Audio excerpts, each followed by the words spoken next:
All right. So today we're going to talk about section 3.3 rates of change. We got two types of rates of change that we can do inside of calculus here.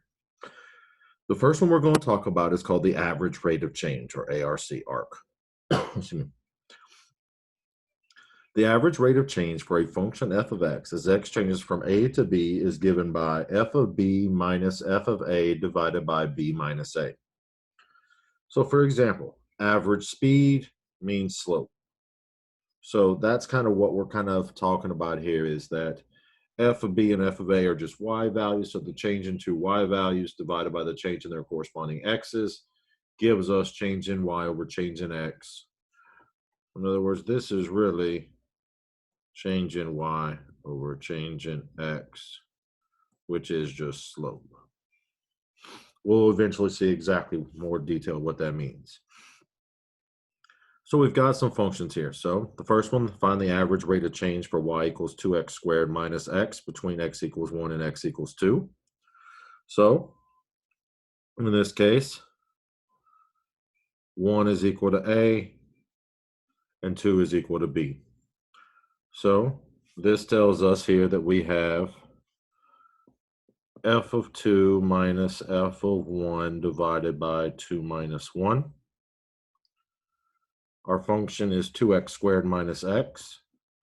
So 2 times 2 squared minus 2 minus the entire thing when we plugged in 1, 2 times 1 squared minus 1, all divided by 2 minus 1. So when we do that and simplify, we're going to get 2 times 4 minus 2 minus 2 plus 1 all over 2 minus 1. Or in other words, 8 minus 2 plus 1 over 1. So 8 minus 2 is 6, 6 minus 2 is 4, 4 plus 1 is 5, so it's 5 over 1, so it's just 5. So the average rate of change for 2x squared minus x between x equals 1 and x equals 2 is 5. We can do this with all types of functions, so we could also do it for the square root of x plus 2 between x equals 2 and x equals 7. So f of 7 minus f of 2 over 7 minus 2. So we would have the square root of 7 plus 2 minus the square root of 2 plus 2 over 7 minus 2. Or in other words, the square root of 9 minus the square root of 4 over 5, or 3 minus 2 over 5, which gives us 1/5 as our rate of change. So we can see whole numbers, we can see fractions, we could even start with a fraction. So find the average rate of change for y equals 1 over x minus 2 between x equals 3 and x equals 4.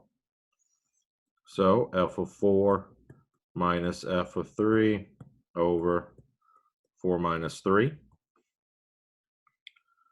gives us 1 over 4 minus 2 minus 1 over 3 minus 2 all over 4 minus 3.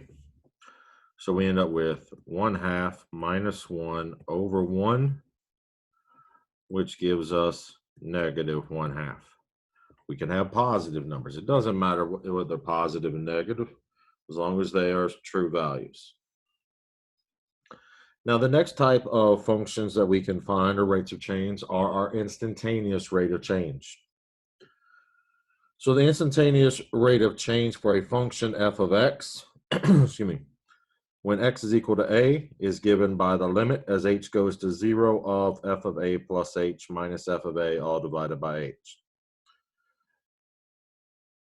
One thing to notice, that the big difference in terms of generalization of our two, instantaneous versus average, our average rate of change talks about changes during a time period between x equals 3 and x equals 4, where instantaneous is at a specific value.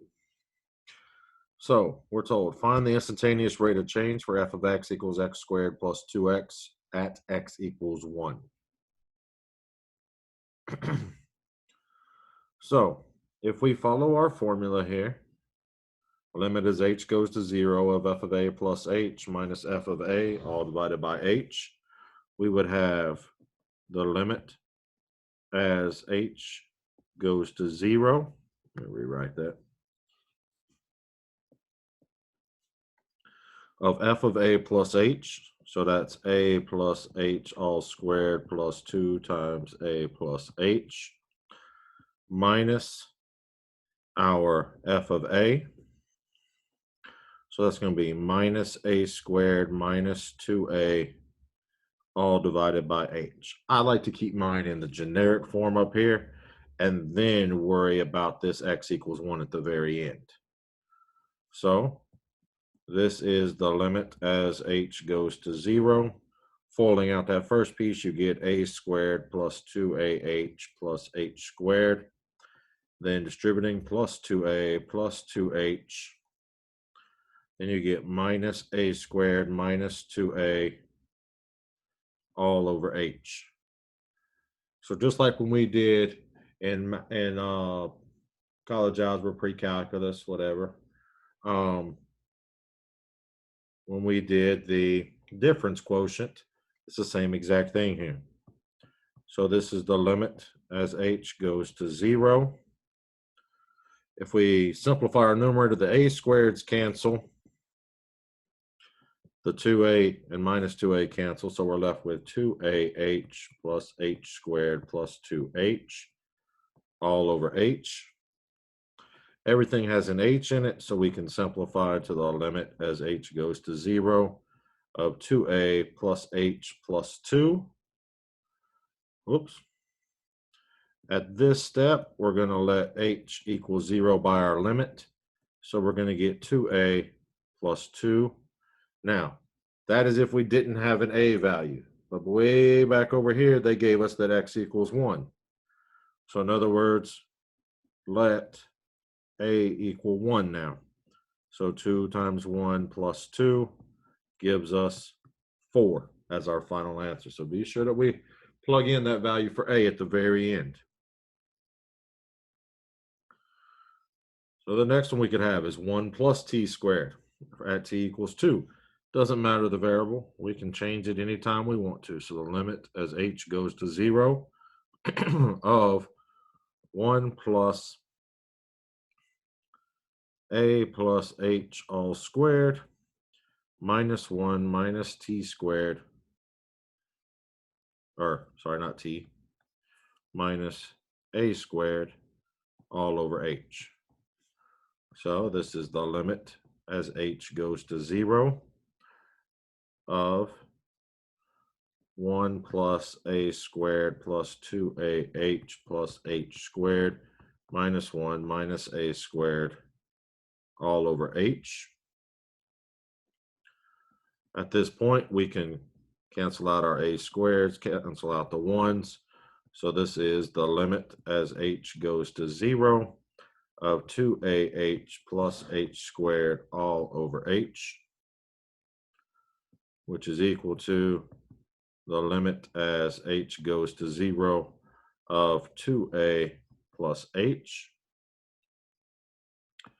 We can let h equal 0 at this point. So we're left with 2a.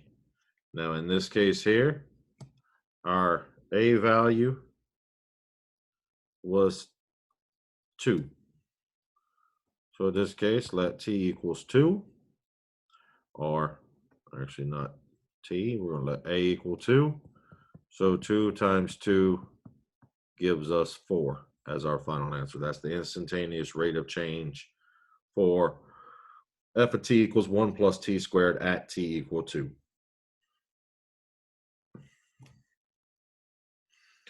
So we're told, suppose the total profit in hundreds of dollars from selling X items is given by P of X equals 2X squared minus 5X plus 6.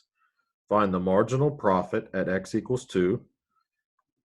Note, marginal profit is the same as instantaneous rate of change. So this is the limit as H goes to 0 of 2 times a plus h all squared minus 5 times a plus h plus 6 minus 2a squared plus 5a minus 6 all divided by h. So this is equal to the limit as h goes to 0 of 2 times a squared plus 2ah plus h squared. If we go ahead and distribute out, we could get minus 5a minus 5h plus 6 minus 2a squared plus 5a minus 6 all over h, which is equal to the limit as h goes to 0 of 2a squared plus 4ah plus 2h squared minus 5a minus 5h plus 6 minus 2a squared plus 5a minus 6 all over h. So this equals the limit as h goes to 0, 2a squared minus 2a squared plus 5a minus 6 plus 6.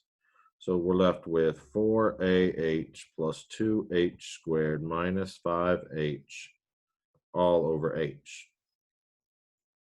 Notice in every single case, once we make it to this step, we have h's everywhere in the numerator. So therefore we can cancel out. Limit as h goes to 0 of 4a plus 2h minus 5.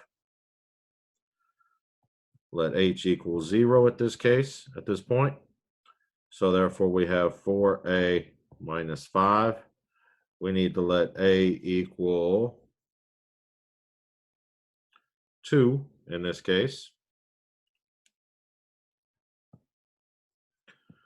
So that gives us 4 times 2 minus 5, which is 8 minus 5, which gives us a nice answer of 3.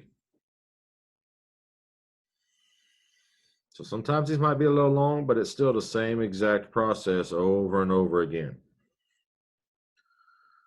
So next problem, we're told find the average rate of change of f of x equals the square root of 3x minus 2 between x equals 1 and x equals 2.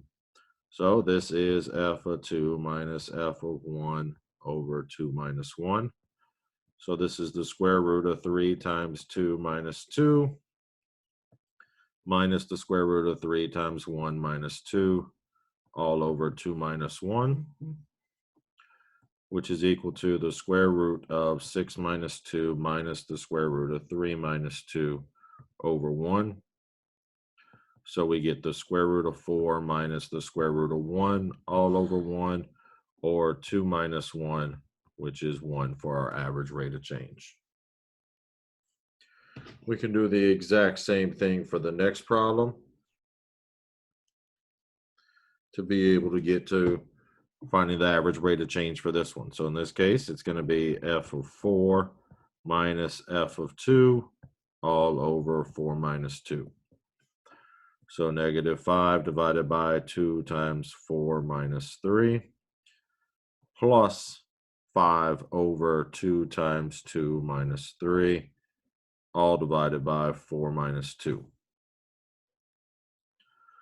So simplifying this, we get negative 5 over 8 minus 3 plus 5 over 4 minus 3 all divided by 2. So we get negative 5 over 5 plus 5 over 1 divided by 2. So we have negative 1 plus 5 over 2, or 4 over 2, which is 2. So we've seen some nice functions, but now what about this ugly looking function for the instantaneous rate of change? So we have the limit as h goes to 0 of a plus h all to the third plus 2 times a plus h plus 9 minus a cubed minus 2a, minus 2a minus 9 all over h. So this would be the limit as h goes to 0 of a cubed plus a squared plus 3a squared h plus 3a h squared plus h cubed plus 2a plus 2h plus 9 minus a cubed minus 2a minus 9 all over h. So this is the limit as h goes to 0. A cubed minus a cubed minus 2a plus 9 minus 9. So we'd have 3a squared h plus 3a h squared plus h cubed plus 2h all divided by h. So this is the limit as h goes to 0 of 3a squared plus 3ah plus h squared plus 2. At this point, we can let h equal 0. So we get 3a squared plus 2. Now scrolling back up, let's say we were at t equals 1. So let a equal 1 now. So 3 times 1 squared plus 2 gives us an instantaneous rate of change of 5 in this case right here. So pretty straightforward. Our two types. One is a little bit easier to calculate than the other. We will eventually see that instantaneous rate of change actually has a few other names.